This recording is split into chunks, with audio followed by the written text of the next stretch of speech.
मेरा नाम श्रेया है। मर्जा मनहूस जब से इस घर में कदम रखा है, मनहूसियत ही लेकर आई है। पहले मेरा भाई छीन लिया, अब उसकी निशानी को पेट में पालकर हम पर एहसान जता रही है। झाड़ू बेरहमी से मेरी कमर पर पड़ी तो मैं कर्राह कर रह गई थी। 9 महीने की प्रेगनेंसी, सूजे हुए पांव और कमजोरी से चूर शरीर के साथ जमीन पर गिर पड़ी थी। मेरी नंद सुनैना के सर पर खून सवार था। बस करो सुनैना, ये मर जाएगी। ये भाभी की आवाज आई थी, मगर इस हमदर्दी से ज्यादा तमाशे का मजा था। मरती है तो मर जाए, इसी काबिल है ये।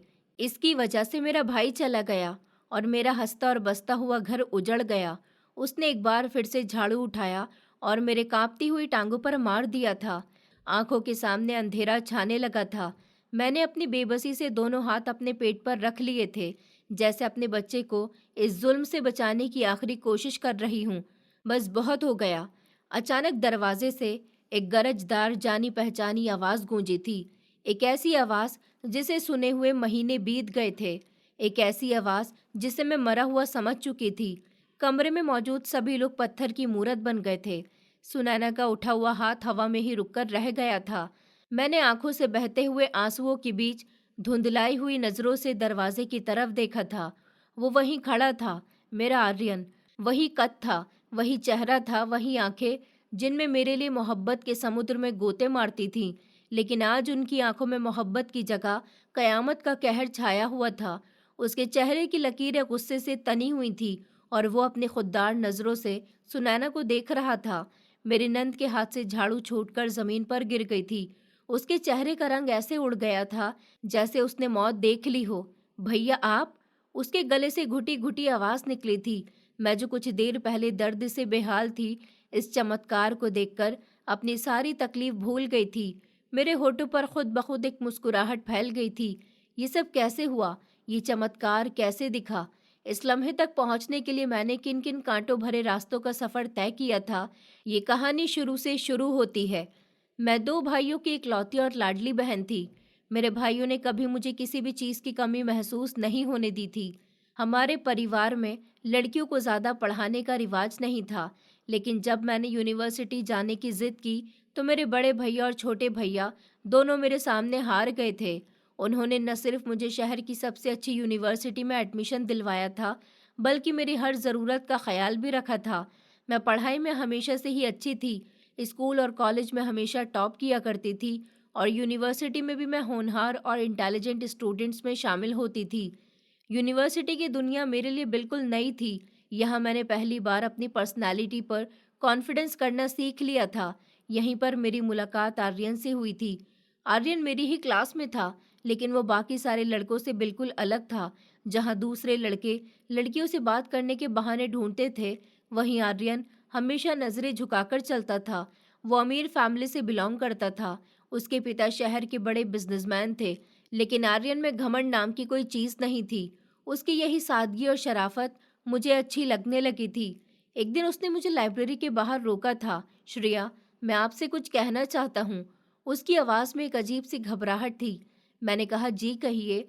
मैंने अपनी नजरें झुका रखी थी। उसने कहा कि मैं आपको पसंद करता हूँ और आपसे शादी करना चाहता हूँ। उसके शब्द मेरे कानों में शीशे की तरह पिघलकर उतर गए थे। मेरा दिल जोर जोर से धड़क रहा था। मैं भी उसे पसंद करने लगी थी, लेकिन मैं अपने परिवार के उसूल जानती थी। हमारे यहाँ पसंद की शादी को पाप समझा जाता था। मैं खामोशी से वहाँ से चली आई थी। मैंने उसे कोई जवाब नहीं दिया था। हमारी एजुकेशन पूरी हो गई थी। आर्यन ने अपने पिता का बिजनेस संभाल लिया था, लेकिन उसने मुझसे कांटेक्ट नहीं तोड़ा था। वो अक्सर मुझे फ़ोन करता था और शादी के बारे में पूछता था, लेकिन मैं हर बार उसे टाल देती थी। मैं जानती थी कि ये रिश्ता नामुमकिन है। फिर एक दिन वो हुआ जिसका मुझे डर था। आर्यन अपने पिता के साथ मेरे घर रिश्ता लेकर आ गया था। बड़े भैया और छोटे भैया, जो मुझ पर जान छिड़कते थे, गुस्से से लाल पीले हो गए थे और कहने लगे कि हमने तुम्हें यूनिवर्सिटी इसलिए भेजा था कि तुम वहाँ ये गुल खिलाओ। बड़े भैया की आवाज़ में बेहद गुस्सा और मायूसी थी। उन्होंने कहा कि तुमने हमारी इज्जत मिट्टी में मिला दी है श्रेया। मैंने कहा, भैया आप मेरा विश्वास कीजिए, मैंने कुछ नहीं किया। मेरी आंखों से आंसू बह रहे थे। उन्होंने कहा कि खामोश रहो, अब हमारी सुनो। हम इस लड़के से तुम्हारी शादी नहीं करेंगे। उनकी बात पर मैंने सर झुका लिया था और कह दिया था कि ठीक है भैया, जैसा आप कहते हैं वही होगा। मैं आपकी मर्जी के खिलाफ कभी नहीं जाऊंगी। लेकिन आर्यन हार मानने वालों में से नहीं था। उसके पिता विवेक अंकल बार बार मेरे भाइयों से मिलने आते रहे और आर्यन भी कई बार हमारे घर के चक्कर लगा चुका था। उसके इस तरह बार बार आने से मेरे भाइयों की इज्जत को ठेस पहुंच रही थी। आखिर एक दिन बड़े भैया ने तंग आकर विवेक अंकल से कहा था कि ठीक है, हमें ये रिश्ता मंजूर है, लेकिन शादी एक हफ्ते के अंदर करके इसे ले जाइए।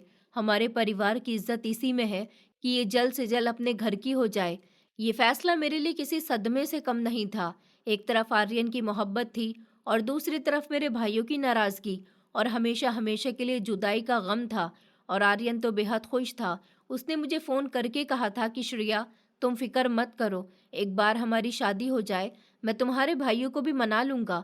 लेकिन मैं जानती थी कि मेरे भैया इज्जत और घमंड के कितने पक्के हैं, वो कभी नहीं मानेंगे।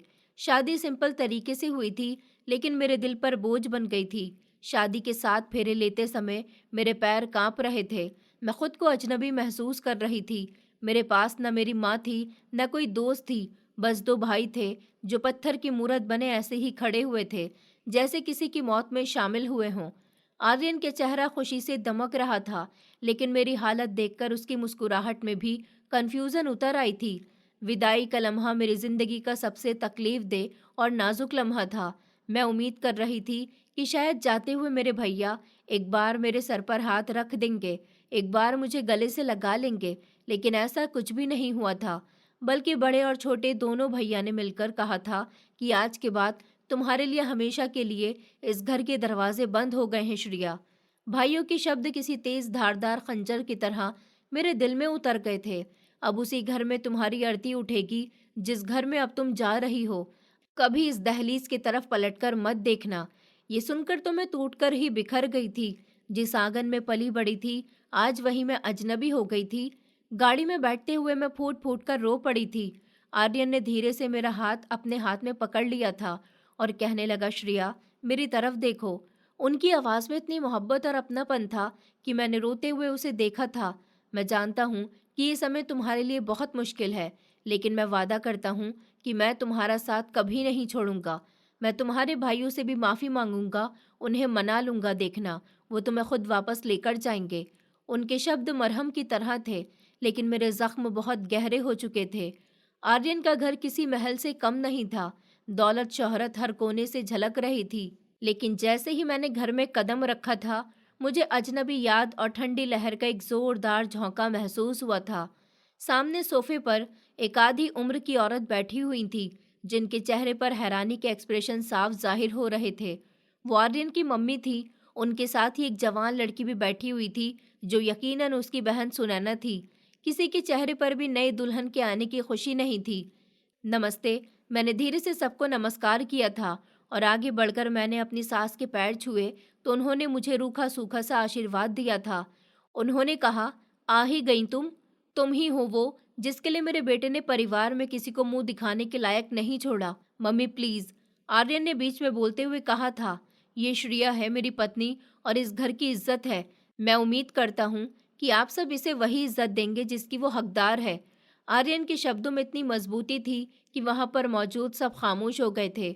आर्यन की भाभी ने आगे बढ़कर रस्म पूरी की थी, लेकिन उनके व्यवहार में ठंडक थी। बाद में आर्यन ने मुझे बताया कि उसकी मम्मी अपनी बहन की देवरानी की बेटी को बहू बनाना चाहती थी, जबकि पारुल भाभी अपनी छोटी बहन का रिश्ता मेरे लिए लाना चाहती थी। मेरे आने से अब उन सब की प्लानिंग मिट्टी में मिल गई है। शादी के शुरू के दिन बहुत अजीब थे। आर्यन के सामने सबका व्यवहार मेरे साथ ठीक रहता था, लेकिन जैसे ही वो ऑफिस जाते थे, मुझे ऐसा महसूस होता था जैसे मैं किसी कैद खाने में हूँ। मेरी सास और नंद हर बात पर मुझे ताने देती थी। जेठानी भी उनका साथ देती थी। कहती थी, देखो तो जरा इस मिडिल क्लास घर की लड़की को, इसको तो जैसा खजाना ही मिल गया है यहाँ आकर। सुनैना अक्सर मुझ पर नेगेटिव कमेंट्स कसती रहती थी। मेरे पास आर्यन के सिवा कोई नहीं था जिससे मैं अपने दिल की बात कह सकती थी। आर्यन को जब मेरी उदासी का एहसास हुआ तो उन्होंने उसका भी सॉल्यूशन निकाल लिया था। कहने लगे कि तुम सारा दिन घर में अकेली बोर हो जाती हो ना। एक रात उन्होंने मेरा हाथ थामकर पूछा। मैंने सिर्फ सर हिला दिया था। वो कहने लगे कि आइंदा से जब भी मैं ऑफिस में फ्री हो जाऊंगा तो तुम्हें फ़ोन कर लिया करूँगा। और उन्होंने ये वादा निभाया भी था। वो ऑफिस में होने के बावजूद भी घंटों तक मुझसे फ़ोन पर बातें करते रहते थे। वो मुझे अपनी मीटिंग के बारे में बताते थे, अपने दिन की हर छोटी बड़ी बात मुझसे शेयर करते थे। उनकी मोहब्बत ने मेरे सारे गम भुला दिए थे। मुझे लगने लगा था कि अगर आर्यन मेरे साथ हैं तो मुझे किसी और की ज़रूरत नहीं है। मैं दुनिया की खुशकिस्मत लड़की थी जिसे इतना प्यार करने वाला पति मिला था। मैंने अपनी सास और नंद का दिल जीतने की भी बहुत कोशिश की थी। उनकी हर बात मानती थी, हर हुक्म पर सर झुका लिया करती थी, लेकिन उनके दिलों में जमी हुई नफरत की बर्फ नहीं पिघल सकी थी। फिर हमारी जिंदगी में वो खुशी आई जिसने हमारी मोहब्बत को एक नया नाम दे दिया था। एक सुबह मेरी तबीयत बहुत खराब हो गई थी, तो आर्यन मुझे जबरदस्ती डॉक्टर के पास ले गए थे।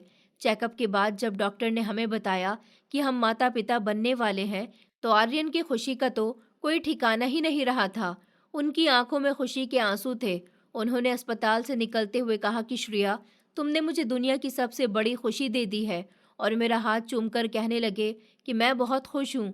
उनके पैर जमीन पर नहीं टिक रहे थे।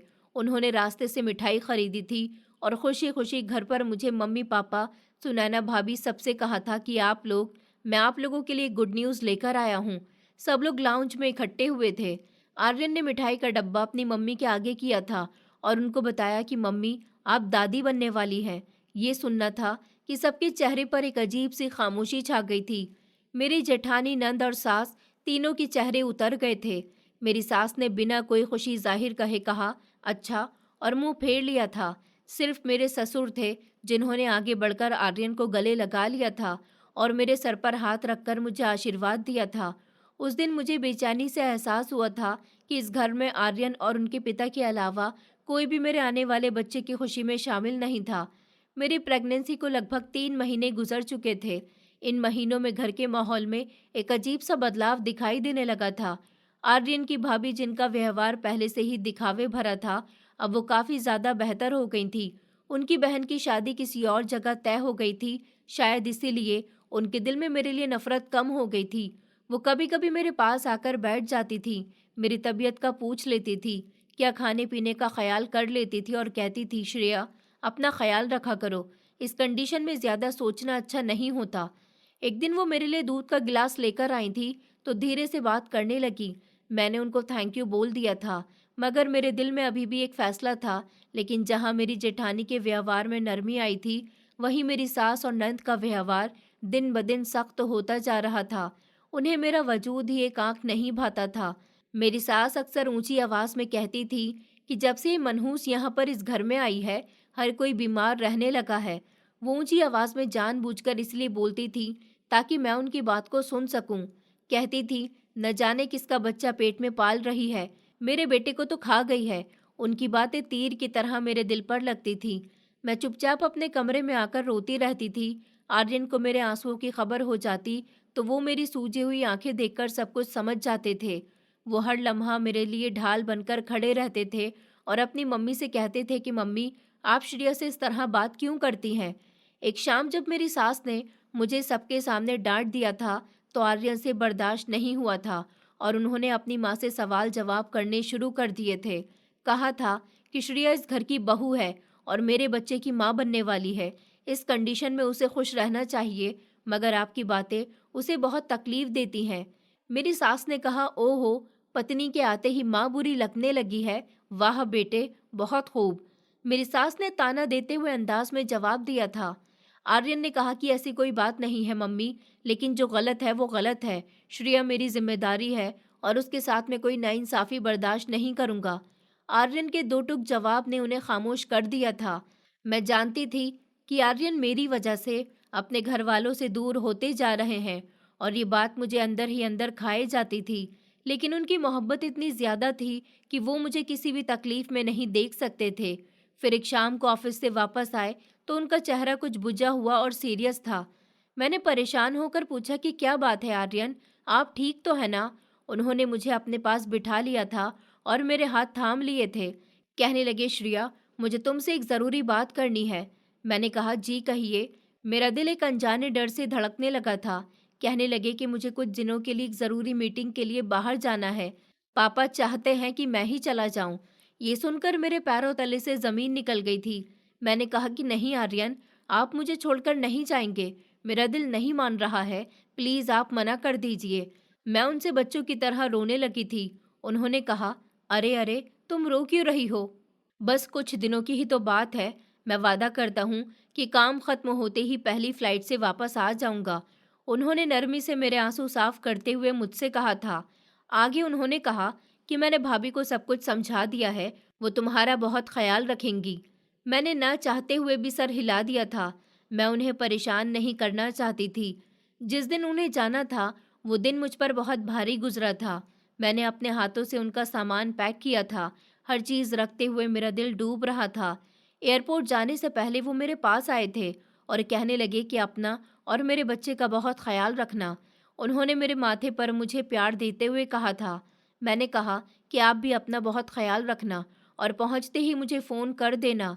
मेरी आवाज़ आंसुओं में डूबी हुई थी। उन्होंने कहा कि हाँ, ज़रूर करूँगा। अब रोना बंद करो। जब मैं वापस लौटूंगा तो तुम्हें हंसता मुस्कुराता देखना चाहता हूँ। ये कहकर उन्होंने आखिरी बार मुझे गले से लगा लिया था और फिर चले गए थे। मैं दरवाजे पर खड़ी हुई उन्हें तब तक देखती रही थी जब तक उनकी गाड़ी नज़रों से गायब न हो गई थी। उस रात मुझे एक पल के लिए भी नींद नहीं आई थी। मैं बार बार घड़ी देख रही थी और शिद्दत से उनके फ़ोन का इंतज़ार कर रही थी। मुझे आइडिया था कि फ़्लाइट को लैंड हुए काफ़ी टाइम हो चुका है, शायद इमिग्रेशन में बिज़ी होंगे। मैं खुद को तसल्ली देने लगी। वक्त गुजारने के लिए मैंने टीवी ऑन कर लिया था। चैनल बदलते बदलते मेरी नज़र एक न्यूज़ चैनल पर पड़ी थी, जहां ब्रेकिंग न्यूज़ चल रही थी। अफसोसनाक खबर, अमेरिका जाने वाली फ़्लाइट 210 टेक ऑफ के कुछ ही देर बाद गिरकर तबाह हो गई। टीवी स्क्रीन पर नजर आने वाले शब्द मेरे दिमाग में पत्थरों की तरह बरस रहे थे। मेरे हाथ कांपने लगे और रिमोट मेरे हाथ से छूटकर जमीन पर गिर गया था। ये वही फ्लाइट थी, ये आर्यन की फ्लाइट थी। मेरे गले से एक जोरदार चीख निकली थी और कमरे की दीवारों से टकराकर रह गई थी। मेरी चीख पर सबसे पहले मेरी जेठानी मेरे कमरे की तरफ भागी थी। उनके पीछे ही मेरी सास और नंद भी आ गई थी। क्या हुआ? क्यों चिल्ला रही हो? जेठानी ने घबराकर पूछा था, लेकिन उनकी नज़र फौरन टीवी स्क्रीन पर पड़ी, जहां मेरे पति की फ्लाइट का नंबर बार बार फ्लैश हो रहा था। ये क्या है? मेरे सास की आवाज़ कांप रही थी। सुनैना ने आगे बढ़कर टीवी की आवाज़ तेज की। न्यूज़ एंकर कांपती हुई आवाज़ में बता रहा था कि प्लेन का मलबा समुद्र में मिला है और किसी भी पैसेंजर के बचने की कोई उम्मीद नहीं है। ये सुनना था कि जैसे घर में कयामत सी आ गई थी। मेरी सास दहाड़े मार मार कर रोने लगी थी। मेरा आर्यन, मेरे बेटे को कुछ नहीं हो सकता। सुनैना उनसे लिपट कर रोने लगी थी। मेरी जेठानी ने हैरानी भरे अंदाज में अपने पति को फ़ोन किया था, जो इस समय घर पर नहीं थे। मेरे ससुर, जो मेरी चीख सुनकर अपने कमरे से बाहर निकल आए थे, टीवी पर यह खबर देखकर दंग रह गए थे। उनका मजबूत शरीर एकदम से ढह गया था। वो बड़बड़ाए, नहीं नहीं, ऐसा नहीं हो सकता। मैं अभी पता करता हूँ। हो सकता है आर्यन किसी वजह से फ्लाइट में बैठा ही ना हो। उन्होंने कांपते हुए हाथों से फ़ोन उठाया था और एयरलाइंस के ऑफिस फ़ोन मिलाने लगे थे। कुछ घंटे जिंदगी के सबसे तकलीफदायक घंटे थे। हम सब एक अनजानी उम्मीद के सहारे जिंदा थे।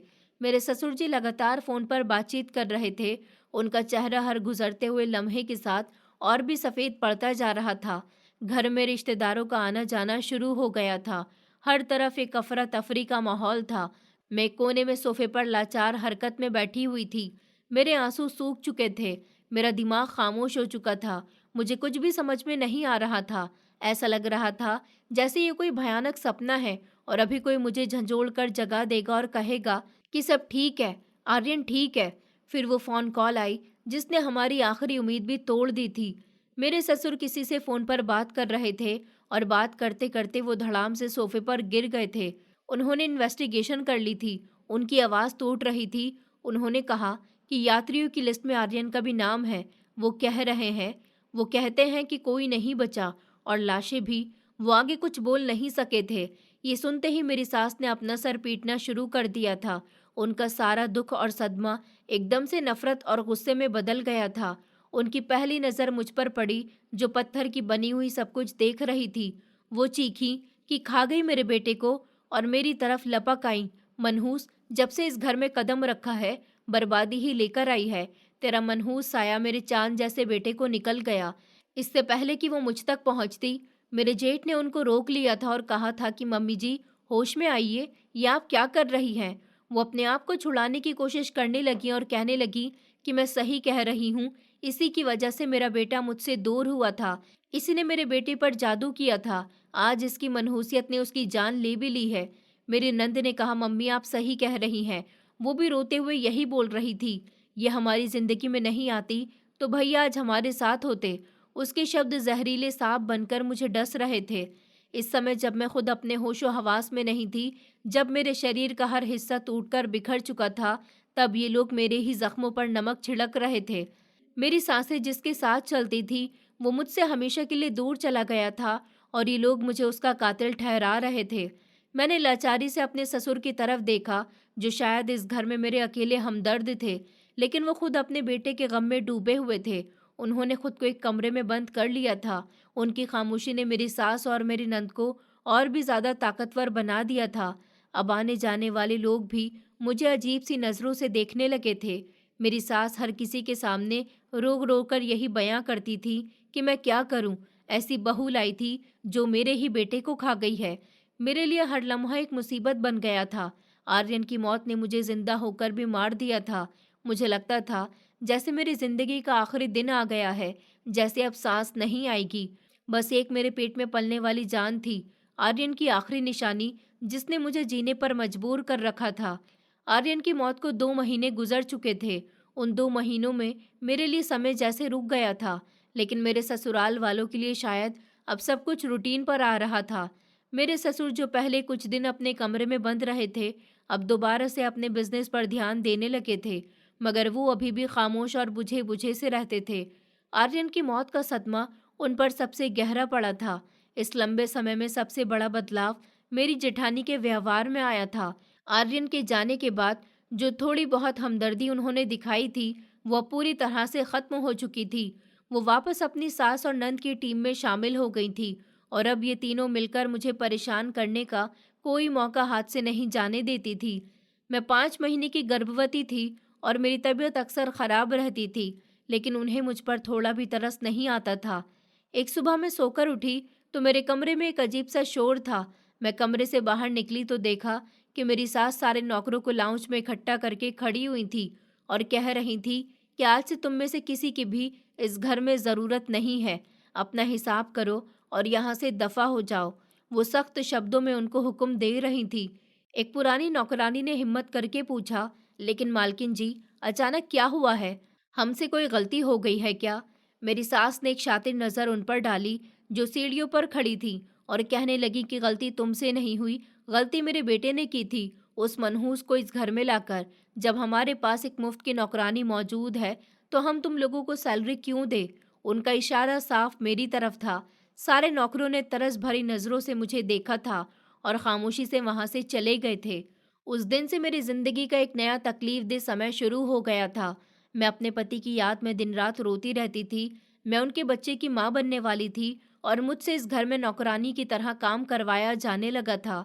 सुबह सबसे पहले उठकर मैं सबके लिए नाश्ता बनाती थी, फिर पूरे महल जैसे घर की सफाई करनी पड़ती थी, कपड़े धोना, सबके कपड़ों पर प्रेस करना और फिर दोपहर और रात का खाना तैयार करना। सारा दिन काम करके मेरा शरीर टूट जाता था, सूजे हुए पैर और भी सूज जाते थे, लेकिन मुझे एक लम्हे के लिए भी बैठने की इजाज़त नहीं थी। मैं यह सब सिर्फ इसलिए बर्दाश्त कर रही थी क्योंकि ये मेरे पति का घर था। यहाँ की हर चीज़ से उनकी खुशबू आती थी। मैं उनकी यादों को छोड़कर कहाँ जाती? मेरे पति की मौत को अभी 2 महीने ही गुजरे थे। एक दोपहर मैंने तेज़ गर्मी में सबके लिए खाना बनाया था और डाइनिंग टेबल पर लगा दिया था। सब कुर्सियों पर बैठ गए थे और मैं भी थकन से चूर होकर एक कुर्सी पर बैठने लगी थी कि सुनैना ने जोर से मेरे नीचे से कुर्सी खींच ली। मैं बड़ी मुश्किल से गिरते गिरते बची थी। उसने कहा कि यहाँ बैठने की तुम्हारी औकात नहीं है। वो गुस्से से चीखी थी और कहने लगी कि तुम्हारी जगह वहाँ है, कोने में। जाओ और वहाँ बैठकर खाना खा लो, जहाँ नौकर बैठते हैं। तुम भी तो इस घर की नौकरानी ही हो ना। उसकी बात पर मेरी आंखों में आंसुओं का सैलाब उमड़ आया था। मेरी जेठानी और सास के चेहरे पर मुस्कुराहट आ गई थी। मैंने चुपचाप अपनी प्लेट उठाई और जमीन पर एक कोने में जाकर बैठ गई थी। मैंने रोते हुए चावलों का पहला निवाला मुंह में डाला ही था कि पानी की धार मेरी प्लेट में आकर गिरी थी। मैंने चौंक कर ऊपर देखा तो सुनैना ने हंसते हुए एक ग्लास पानी मेरे खाने की प्लेट में डाल दिया था और मुझे कहने लगी कि लो, तुम्हारी औकात बिल्कुल ऐसी है, बिल्कुल कुत्ते जैसी। हड्डियां तो नहीं है, मगर छान बीन कर खा लो। ये सुनकर घर में मौजूद तीनों औरतें, मेरी सास और नंद और जेठानी, जोरदार हंसी लगाकर हंसने लगी थी। उनका हंसना मेरे लिए किसी मौत के ऐलान से कम नहीं था। उनकी हंसी की आवाज़ मेरे कानों में गूंज रही थी। मैं तड़प कर रह गई थी। इस लम्हे मुझे इन सब से बहुत नफरत महसूस हो रही थी, लेकिन उनके हंसने के दौरान मैंने एक अजीब सी चीज़ नोट की थी। मेरी जेठानी ने हंसते हुए अपनी सास की तरफ एक मतलब भरी नज़रों से देखा था, जैसे वो कह रही हों कि हमारा प्लान कामयाब हो रहा है। वो नज़र सिर्फ एक लम्हे के लिए थी, लेकिन वो मेरे दिल में एक शक का बीज बो गई थी।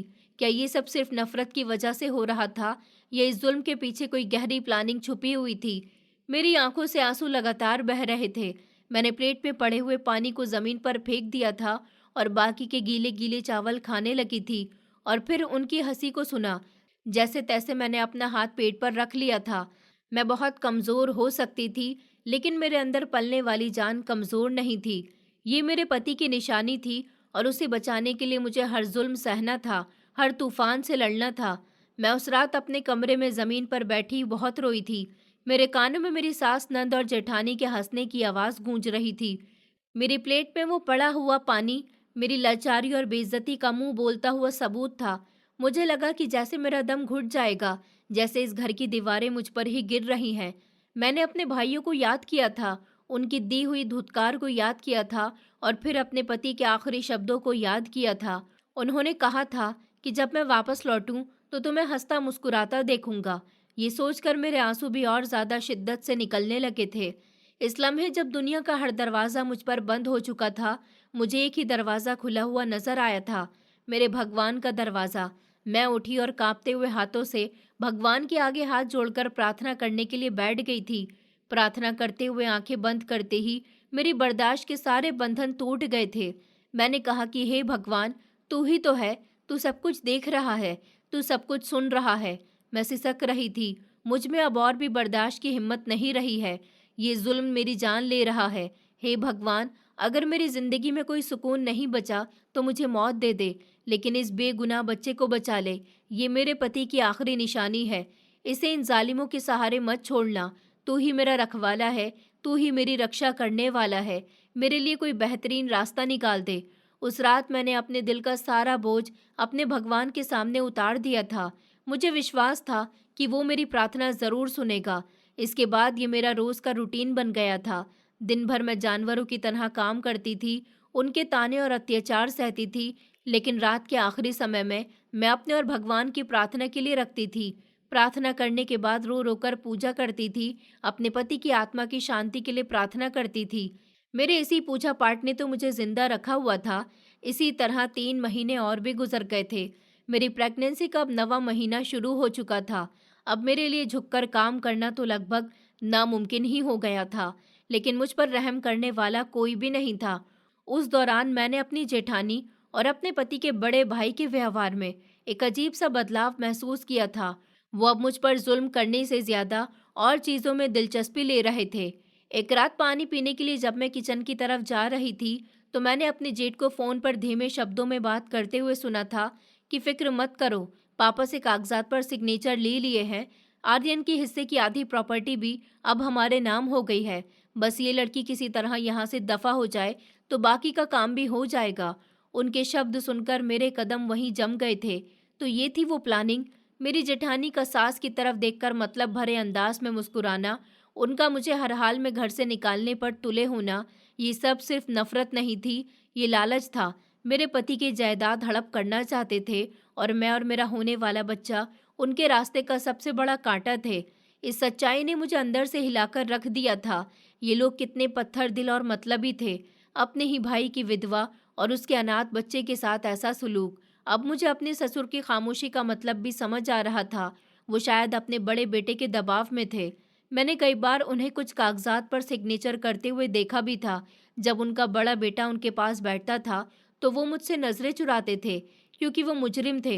वो जानते थे कि मेरे साथ गलत है, लेकिन वो अपने दूसरे बेटे के लालच के सामने बेबस हो गए थे। इस हकीकत ने मेरे अंदर नफरत के साथ साथ एक डर भी पैदा कर दिया था कि ये लोग जायदाद के लिए किसी भी हद तक जा सकते हैं। अगर मेरा बच्चा इस दुनिया में आ गया तो आर्यन का कानूनी वारिस होगा, तो क्या ये लोग इसे नुकसान नहीं पहुंचाएंगे? ये सोचकर ही मेरी आत्मा डर रही थी।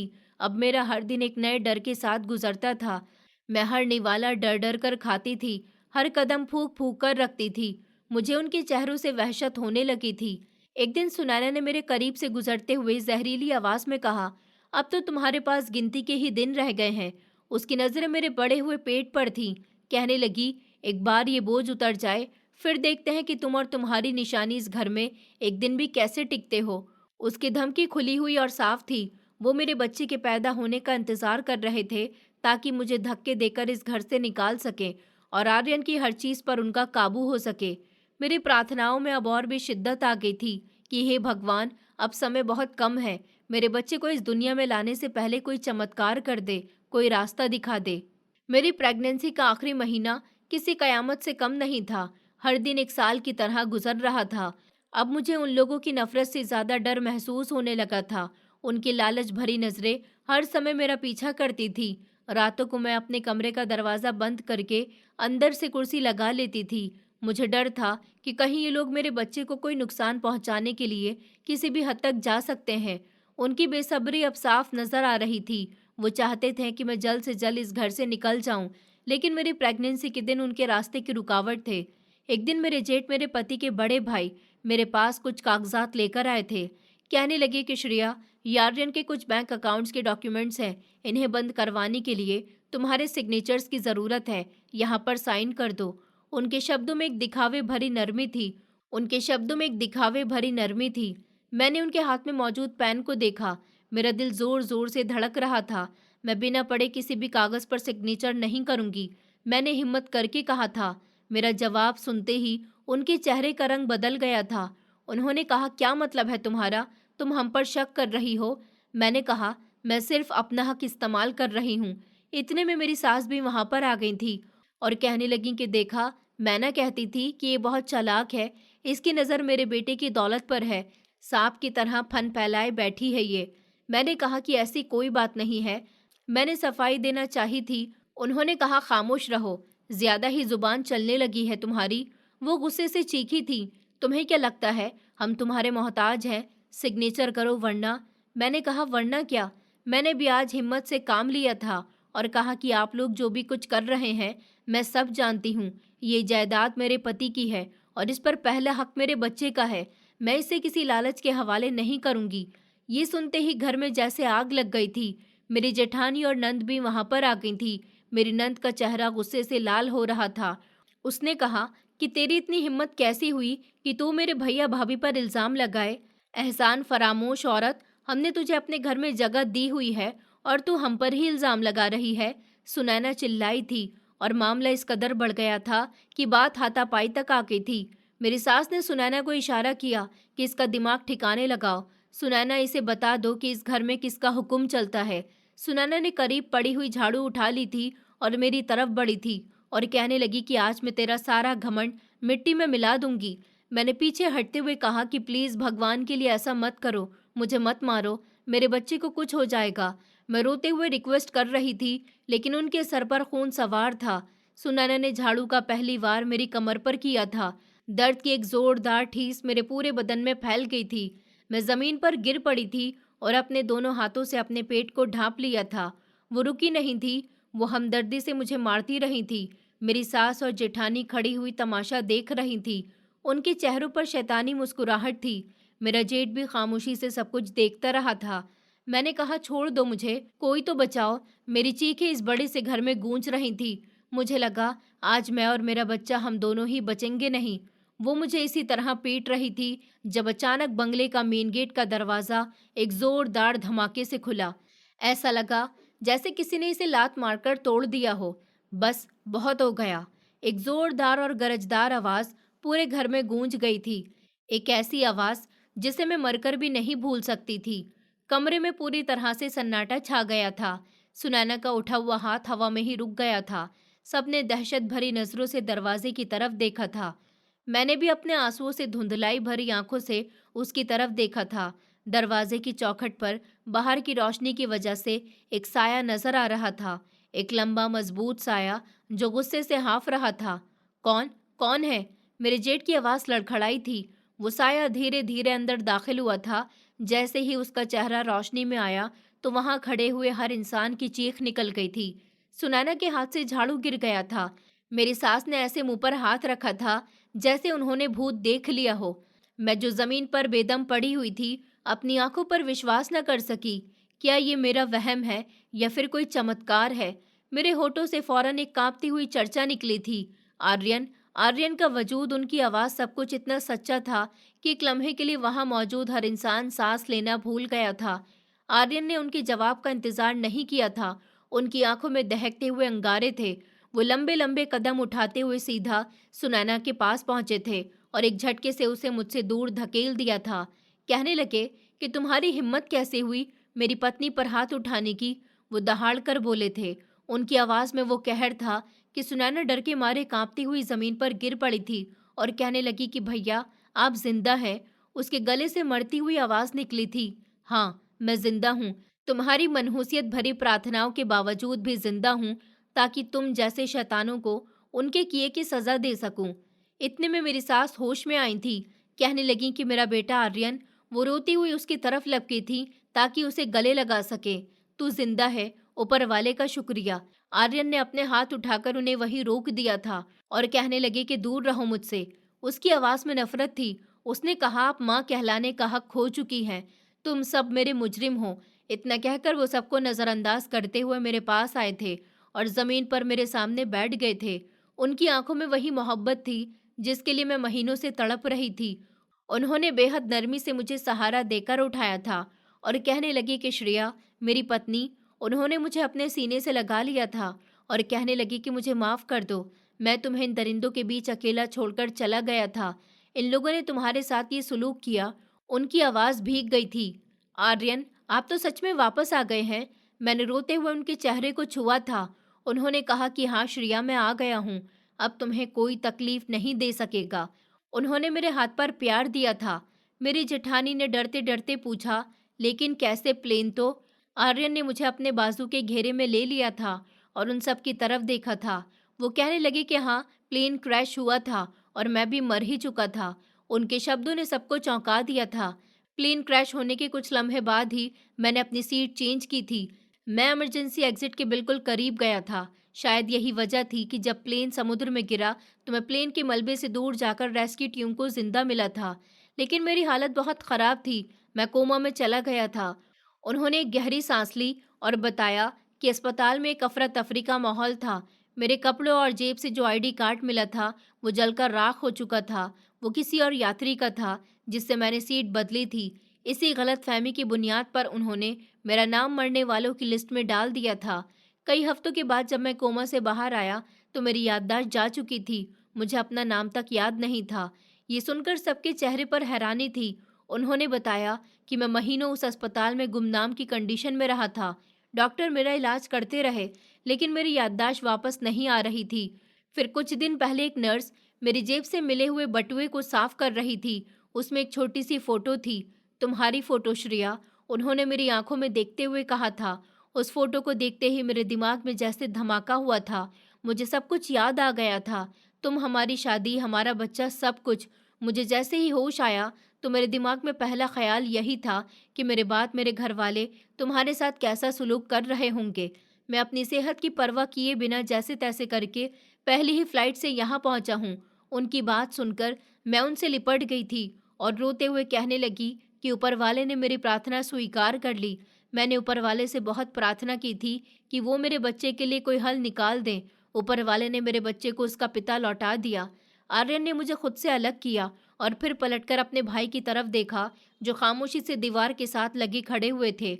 उन्होंने अपने भाई की तरफ देखकर कहा, और भैया, आप तो मेरी मौत की खबर से बहुत खुश हुए होंगे, क्योंकि उनके भाई ने उसे चौंक कर देखा था, क्योंकि पापा से मेरी जायदाद के कागज पर सिग्नेचर करवा ले, है ना? आपने सोचा होगा कि आर्यन तो गया, अब उसकी हर चीज़ हमारी है। ये सुनना था कि उसके भाई के चेहरे का रंग सफ़ेद पड़ गया था। मेरी सास, नंद और जेठानी ने एक दूसरे को डरी हुई नज़रों से देखा था। ये तुम क्या कह रहे हो? वो हकलाते हुए कह रही थी। आर्यन ने गरजदार आवाज में कहा कि मैं वही कह रहा हूँ जो सच है, लेकिन तुम सबकी चालाकी अब खत्म हो गई है। तुम सबका हिसाब अब मैं करूंगा। आर्यन का इल्जाम इतना सीधा और सबूत के साथ था कि उनके भैया के पास कुछ कहने को बचा ही नहीं था। उनका चेहरा शर्म और डर से सफेद पड़ गया था। यही हाल बाकी सबका भी था। जिन लोगों ने कुछ देर पहले मुझे बेइज्जत करने में कोई कमी नहीं छोड़ी थी, अब मुजरिमों की तरह सर झुकाकर खड़े हुए थे। सबसे पहले खामोशी मेरी सास ने तोड़ी थी। वो रोती हुई आगे बढ़ी थी और आर्यन के कदमों में गिर गई थी। कहने लगी कि मेरे बेटे, मुझसे बहुत बड़ी गलती हो गई। मैं तुम्हारे गम में अंधी हो गई थी। मुझे माफ कर दो। आर्यन, अपनी इस बूढ़ी माँ पर रहम खाओ बेटा। उनको देखकर सुनैना भी आगे बढ़ी थी और आर्यन के हाथ पकड़ लिए थे। भैया, हमसे बहुत बड़ी गलती हो गई है। हम आपके मुजरिम हैं। हमें आप जो सजा देंगे हमें स्वीकार है। बस हमें माफ कर देना। लेकिन आर्यन का गुस्सा ठंडा नहीं हुआ था। उनका दिल उन जख्मों को देख रहा था जो इन लोगों ने मेरी आत्मा पर लगाए थे। उन्होंने कहा माफी। उनकी आवाज में कड़वाहट थी। उन्होंने कहा, किस चीज की माफी मांग रहे हो आप लोग? इस जुल्म की जो आपने एक बेसहारा गर्भवती औरत पर किया है, या उस धोखे की जो आप लोगों ने मेरे जज्बातों पर कब्जा करने के लिए किया है? आपने श्रेया को मेरी निशानी समझने के बजाय अपने रास्ते का कांटा समझा और उसे हटाने की हर तरह की कोशिश कर ली। इस पाप की कोई माफी नहीं है। आर्यन के शब्द बहुत सख्त थे। मुझे लगा वो आज कोई बड़ा कदम उठा लेंगे। इससे पहले कि वो कुछ और कहते, मैंने आगे बढ़कर नरमी से उनका बाजू थाम लिया और कहा कि आर्यन, बस करो। मेरी आवाज बहुत धीमी थी। उन्होंने चौंक कर मेरी तरफ देखा। उनकी आंखों में मेरे लिए फिक्र और सवाल थे। मैंने कहा, ये आपकी माँ है, आपकी बहन है और आपकी भाभी है। गलती इंसान से ही होती है। ऊपर वाला भी माफ करने वालों को पसंद करता है। मेरे दिल में अब इनके लिए कोई शिकवा गिला नहीं है। आप अभी इन्हें माफ कर दीजिए। मैंने उन सबकी तरफ देखा जो उम्मीद भरी नजरों से मुझे देख रहे थे और आर्यन से कहा कि माफ करने वाला हमेशा बड़ा होता है। मेरे शब्दों में आर्यन के गुस्से की आग पर पानी का काम किया था। उन्होंने एक गहरी सांस ली और मेरी तरफ देखा। उनकी आंखों में मेरे लिए इज्जत और मोहब्बत बढ़ गई थी। उन्होंने कहा, सिर्फ और सिर्फ तुम्हारे कहने पर श्रेया, मैं इन लोगों को माफ कर रहा हूँ। फिर उन्होंने अपनी माँ और बहन की तरफ देखा और कहा, लेकिन मेरा एक फैसला है जो अटल है। मैं और श्रेया भी इस घर में एक लम्हे भी नहीं रहेंगे। ये घर अब मेरे लिए एक नरक बन चुका है, जहाँ मेरी अपनी ही पत्नी और बच्चे की जान के दुश्मन बन गए थे। हम आज ही ये घर छोड़कर जा रहे हैं। ये कहकर उन्होंने मेरा हाथ थाम लिया था और मुझे सहारा देकर कमरे की तरफ ले गए थे। किसी की हिम्मत नहीं हुई थी कि उन्हें रोक सके। हमने अपना ज़रूरी सामान एक बैग में डाल लिया था और आधे घंटे के अंदर इस बंगले जैसे कैद खाने से निकल गए थे। आर्यन मुझे एक छोटे से साफ सुथरा फ्लैट में ले आए थे जो उन्होंने पहले ही खरीद कर रखा था। इस घर में दाखिल होते ही मुझे जो सुकून और सुरक्षा का एहसास हुआ था, वो मैंने महीनों से महसूस ही नहीं किया था। उस दिन के बाद आर्यन ने मुझे पलकों पर बिठा लिया था। वो मेरा इतना ख्याल रखते थे कि मैं हर तकलीफ भूल गई थी। वो खुद मेरे लिए खाना बनाया करते थे, मेरे पैर दबाते थे और घंटों मुझसे बातें करते रहते थे ताकि मैं बीते हुए समय की कड़वी यादों से बाहर आ सकूं। कुछ ही दिनों बाद ऊपर वाले ने हमें सबसे बड़ी खुशी दिखाई थी। मैंने एक चांद से बेटे को जन्म दिया था। बेटे का जन्म हुआ तो मेरे पति की खुशी का कोई ठिकाना नहीं था। उन्होंने पूरे अस्पताल में मिठाई बांटी थी और पहली बार अपने बेटे को गोद में उठाया तो उनकी आंखों में खुशी के आंसू थे। श्रेया, उन्होंने मेरे माथे को चूमते हुए कहा था, हमारे बेटे के जन्म ने हमारी खुशियों को पूरा कर दिया था। लेकिन आर्यन जानते थे कि मेरी यह खुशी अभी भी अधूरी है। मेरे भाई, एक हफ्ते के बाद वो अकेले मेरे भाइयों के घर गए थे। मैंने उन्हें बहुत रोका भी था। मुझे डर था कि वो मेरे पति की बेइज्जती करेंगे, लेकिन वो मान नहीं रहे थे। उन्होंने वहां जाकर मेरे भाइयों को शुरू से आखिर तक पूरी कहानी सुनाई थी। उन्होंने उन्हें बताया था कि किस तरह उनकी बहन पर क्या क्या जुल्म हुए और उन्होंने किस तरह सब्र से सब कुछ बर्दाश्त किया। उस रात जब मेरे दोनों भाई फूल और मिठाइयों के साथ मेरे घर आए तो मुझे अपनी आंखों पर विश्वास नहीं आया था। वो मेरे गले लगकर बहुत रोए थे। उन्होंने कहा कि हमें माफ़ कर दो बहन। मेरे दोनों भाई रो रहे थे। हमने तुम्हें गैरों के हवाले करके बहुत बड़ी गलती की। हम तुम्हारे मुजरिम हैं। मैंने कहा, नहीं भैया, ऐसा मत कहिए। मैंने उनके आंसू साफ किए थे। उस दिन हमारे सारे गिले शिकवे दूर हो गए थे। उन्होंने ये बात एक्सेप्ट कर ली थी कि पसंद की शादी करना कोई पाप नहीं है। असली चीज़ इंसान का अच्छा होना है। आज मैं अपनी ज़िंदगी में बहुत खुश थी। मेरे पास ऊपर वाले का दिया हुआ सब कुछ है। पति है और मेरा बेटा है और मेरा परिवार है। सब कुछ था। मेरी आजमाइश बहुत कड़ी थी, लेकिन मेरे सब्र और भगवान पर विश्वास ने मुझे हर मुसीबत से आज़ाद करवा दिया था। हमारी नई ज़िंदगी को लगभग 1 साल गुजर चुका था। इन 12 महीनों में मैंने कभी सोचा भी नहीं था कि हमारा छोटा सा घर मोहब्बत और सुकून से महकता था। हमने अपने बेटे का नाम शौर्य रखा था, क्योंकि वो हमारे लिए एक जांबाज शौर्य की तरह था। वो हमारे घर की रौनक था। मेरे भाइयों का भी अब मेरे घर पर आना जाना लगा रहता था, और वो मेरे बेटे को देखकर खुशी से फूले नहीं समाते थे। दूसरी तरफ आर्यन के घर वाले थे। आर्यन ने उनसे पूरी तरह से संबंध खत्म नहीं किए थे, लेकिन एक फासला जरूर कायम कर लिया था। वो महीने में 1-2 बार अपनी मम्मी से मिलने के लिए चले जाते थे, लेकिन मुझे और मेरे बेटे को कभी साथ लेकर नहीं गए थे। उनके दिल में अभी भी एक डर बैठा हुआ था कि कहीं फिर से कुछ गलत न हो जाए। उनके घर वाले फ़ोन पर मुझसे और मेरे बेटे से बात करने की कोशिश करते थे, और मैं उनसे हमेशा इज्जत से बात करती थी, लेकिन आर्यन उन्हें हमारे करीब आने की इजाज़त नहीं देते थे। मेरे बेटे की पहली बर्थडे से कुछ दिन पहले ही मेरे ससुर जी का फ़ोन आया था। वो फ़ोन पर रो रहे थे। कहने लगे कि बेटा आर्यन, मैं जानता हूँ हम तुम्हारे और बहू के बहुत बड़े मुजरिम हैं। हम अपनी गलतियों की सज़ा भुगत रहे हैं। इस घर में सब कुछ है, लेकिन सुकून नहीं है। मैं एक बार अपने पोते को सीने से लगाना चाहता हूँ। क्या मेरी ये चाहत पूरी नहीं हो सकती? उस दिन आर्यन बेहद परेशान रहे थे। रात को उन्होंने मुझसे बात की थी। मुझे बताया था कि श्रेया, पापा फ़ोन पर रो रहे थे। वो हमारे बेटे से मिलना चाहते हैं। क्या हमें उन्हें यहाँ बुलाना चाहिए? मेरा दिल अभी भी उन पर भरोसा करने से डरता है। मैंने उनका हाथ थाम लिया था और कहा था कि आर्यन, रिश्ते खत्म करने से कुछ हासिल नहीं होता। वो अपने किए पर शर्मिंदा है, और शर्मिंदगी ही सबसे बड़ी सज़ा होती है। उन्हें एक मौका ज़रूर देना चाहिए। हमारे बेटे का बर्थडे आ रहा है। इसी खुशी के मौके पर सबको इकट्ठा करते हैं। मेरे कहने पर आर्यन मान गए थे। हमने अपने बेटे की बर्थडे पर एक छोटा सा फंक्शन रखा था, और आर्यन ने जाकर अपनी पूरी फैमिली को इनवाइट किया था। फिर उस दिन पर जब वो लोग हमारे घर आए, तो उनके चेहरे पर शर्मिंदगी साफ नजर आ रही थी। मेरी सास ने आगे बढ़कर मेरे बेटे को गोद में उठाया था और फूट फूट कर रो पड़ी थी। उन्होंने अपने हाथों से सोने का कड़ा उतारकर मेरे बेटे को पहना दिया था, और मेरे सर पर हाथ रखकर कहने लगी थी, बेटी, हो सके तो मुझे माफ कर देना। उनकी आंखों में सच्ची शर्मिंदगी थी। सुनैना और मेरी जेठानी भी और मेरे जेठ भी सबने एक एक करके मुझसे और मेरे पति से माफी मांगी थी। हमने पुराने गिले शिकवे भुलाकर उन्हें माफ कर दिया था। उस दिन के बाद हमारे संबंध बेहतर होने लगे थे, लेकिन आर्यन अभी भी बहुत सावधान थे। वो मुझे और मेरे बेटे को वहाँ ज़्यादा नहीं जाने देते थे, लेकिन अब वो लोग अक्सर हमसे मिलने घर आ जाते थे और अपने पोते के साथ टाइम स्पेंड करके खुश होते थे। एक रात जब सब मेहमान जा चुके थे और मेरा बेटा हमारे बीच सो रहा था, मेरे पति ने मेरे हाथ थाम लिए और कहने लगे कि मैं आज भी वो दिन याद करता हूँ तो काँप जाता हूँ श्रेया। उनकी आवाज़ में कपकपाहट थी। वो कहने लगे कि जिस दिन मैं घर वापस आया था और सुनैना तुम्हें मार रही थी, अगर उस दिन मैं कुछ लम्हे भी देर से पहुंचता तो न जाने क्या हो जाता। ऊपर वाले ने सच में अपनी बहुत बहुत कृपा हम पर कर दी है। मैंने मुस्कुराकर उनके हाथ पर अपना दूसरा हाथ रख दिया था। मैं अब अपनी ज़िंदगी से बहुत सुकून से और खुशी में हूँ। मेरा संबंध मेरे भगवान से बहुत गहरा है। मैंने सीख लिया है कि जब भी कोई मुश्किल आए तो दुनिया के सामने रोने के बजाय अपने भगवान के सामने हाथ जोड़कर प्रार्थना करो।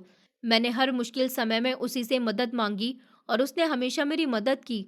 मेरी जिंदगी में पहला सहारा मेरे भगवान का है, और फिर दूसरा सहारा आपका है। मुझे और क्या चाहिए? आर्यन ने मोहब्बत भरी नज़रों से मुझे देखा था और मेरे हाथ को चूम लिया था। हर रात की तरह वो रात भी गहरी हो रही थी, लेकिन हमारे छोटे से घर में सुकून और मोहब्बत की रोशनी फैली हुई थी। हमने एक दूसरे का साथ देकर तूफान को मात दे दी थी, और अब हमारी मंजिल सिर्फ खुशियाँ थीं। इस कहानी से हमने ये सीखा है कि ऊपर वाला अपने भक्तों को आजमाइश में ज़रूर डालता है, लेकिन सब्र और शुक्र करने वालों को कभी अकेला नहीं छोड़ता। मुश्किल समय में इंसान से उम्मीदें करने के बजाय अगर सच्चे दिल से ऊपर वाले पर भरोसा किया जाए, तो वो ऐसे रास्ते का हल निकाल देता है जिनके बारे में इंसान सोच भी नहीं सकता। दोस्तों, उम्मीद करती हूँ आपको हमारी कहानी पसंद आई होगी। कहानी पसंद आई है तो वीडियो को लाइक करें, चैनल पर नए हैं तो चैनल को सब्सक्राइब करें, और हाँ, नोटिफिकेशन बेल को ज़रूर दबाएं ताकि अगली अपडेट सबसे पहले आपको मिले।